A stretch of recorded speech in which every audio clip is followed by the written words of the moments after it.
Good morning. This is Akashvani. I am Saira Mujtaba with World News.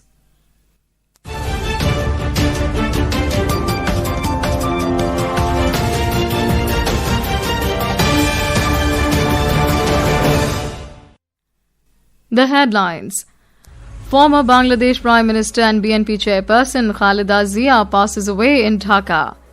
India poised to become $26 trillion economy by 2047-48, with per capita income exceeding $15,000, says Ernst & Young report.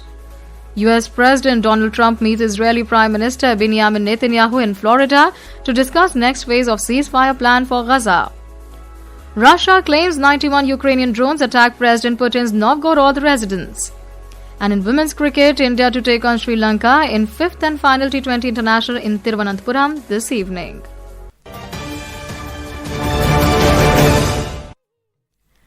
And now the news in detail. Former Bangladesh Prime Minister and BNP chairperson Khaleda Zia passed away at a hospital in Dhaka this morning. She was 80. This was disclosed by BNP in a social media post. BNP's media cell said Khaleda Zia died while receiving medical care at a private hospital. Khaleda Zia, a two-time prime minister, was one of the most prominent figures in Bangladesh's politics for decades and served as BNP chairperson for many years. We have more on this from our Dhaka correspondent. Doctors said she had been in an extremely critical condition and was on life support. She had been receiving treatment at the private hospital for more than a month after being admitted with severe infections affecting her heart and lungs, along with other complications. A two-time Prime Minister, Khaleda Zia was one of the most influential figures in Bangladesh's political history and led the BNP for decades. Her death marks the end of an era in the country's politics. Naval Singh Parmar, Akashvani News, Dhaka. Prime Minister Narendra Modi has expressed grief over the demise of former Prime Minister and BNP chairperson Begum Khaleda Zia in Dhaka. In a social media post, Mr. Modi said, "As the first woman Prime Minister of Bangladesh, her important contributions towards the development of Bangladesh as well as India-Bangladesh relations will always be remembered." The Prime Minister recalled his warm meeting with her in Dhaka in 2015. Mr. Modi hoped that her vision and legacy will continue to guide the partnership between the two nations. India is projected to become a $26 trillion economy by 2047-48, with per capita income exceeding $15,000, nearly 6 times the current level, according to a report by Ernst & Young. The report said several key growth enablers uniquely position India to strengthen its standing in the global economy over the next decade and beyond. India is expected to overtake Germany and Japan to become the world's third largest economy after China and the United States by 2030. India has already attained critical mass as the world's fifth largest economy, largely due to its economic liberalization policies. The report noted that India's growth projections remain the highest among major global economies over the coming decades. US President Donald Trump met Israeli Prime Minister Benjamin Netanyahu at his Florida residence to discuss next phase of ceasefire plan for Gaza. Speaking to reporters after the meeting, Mr. Trump praised Mr. Netanyahu by calling him a wartime prime minister and extended his full support to Israel. Mr. Trump further said that the Hamas will be given a very short period of time to disarm to move to the second phase of his Gaza peace plan, and that Israel has 100% lived up to the plan. We talked about Hamas and we talked about disarmament, and they're going to be given a very short period of time to disarm, and we'll see how that works out. Steve Witkoff and Jared Kushner will be in charge of that from our side, but if they don't disarm, as they agreed to do, they agreed to it, and then they'll be held to pay for them. Israeli Prime Minister Netanyahu called his meeting with the US President very productive. Addressing the press, Mr. Netanyahu said that the Trump administration has achieved remarkable things in West Asia, and his leadership changed the previous conception of America's entry to the West Asia region.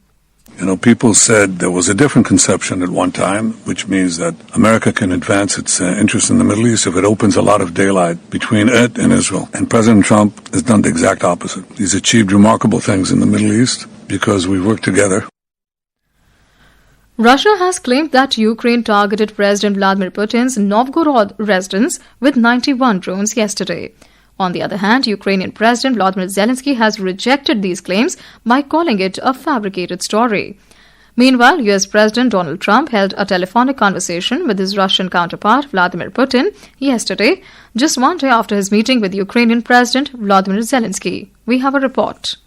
During the conversation, Putin claimed that Ukraine launched a massive overnight drone strike involving 91 drones targeting one of his presidential residences in the Novgorod region. Trump expressed outrage over the allegation, calling the move not good, and stated that such an attack on a leader's home crosses a line, especially during sensitive peace negotiations. On the other hand, United Arab Emirates has also strongly condemned the attempt to target the residence of Russian president and denounced this deplorable act and the threat it poses to security and stability. In a statement, the UAE's Ministry of Foreign Affairs affirmed that their solidarity with the President of the Russian Federation as well as with the government and people of Russia, and also reiterated his unwavering rejection of all forms of violence aimed at undermining security and stability. Shagun Chopra for World News. This is Akashvani. You're listening to World News. We bring you the top international news and updates from around the globe. Welcome back to World News. US President Donald Trump has announced that the United States has launched its first known land strike in Venezuela, targeting a major coastal facility used for drug trafficking. Speaking to reporters at Mar-a-Lago in Florida, Mr. Trump described a major explosion in a dock area where boats are reportedly loaded with narcotics, stating the site is no longer around. While Trump confirmed that US forces knocked out the facility last week, he declined to specify whether the mission was carried out by the US military or through a covert CIA operation. This escalation follows months of US naval strikes on boats in international waters and marks a significant shift as the administration moves its Southern Spear anti-drug campaign in Venezuela. In a historic first, UN Secretary-General Antonio Guterres released his 2026 New Year message in Hindi, marking a major milestone in India's efforts to expand the language's reach at the United Nations. Alongside a Hindi text version and a video featuring Hindi subtitles, Guterres delivered a stern warning about a world surrounded by chaos and uncertainty. He urged global leaders to shift their focus from military spending to development aid, arguing that true safety comes from fighting poverty rather than funding wars.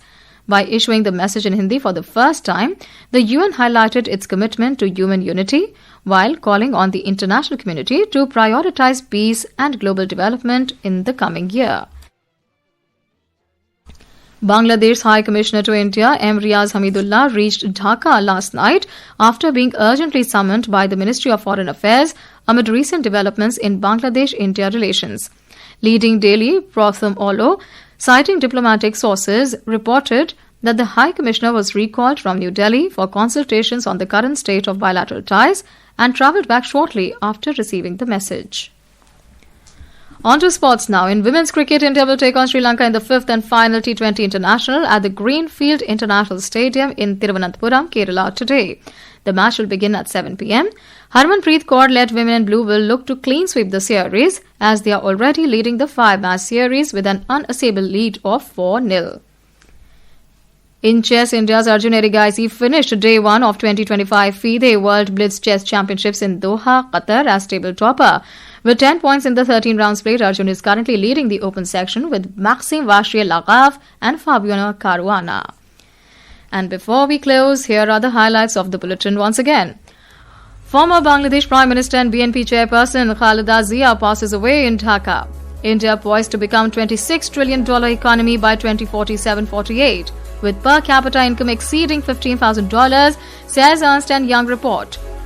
US President Donald Trump meets Israeli Prime Minister Benjamin Netanyahu in Florida to discuss next phase of ceasefire plan for Gaza.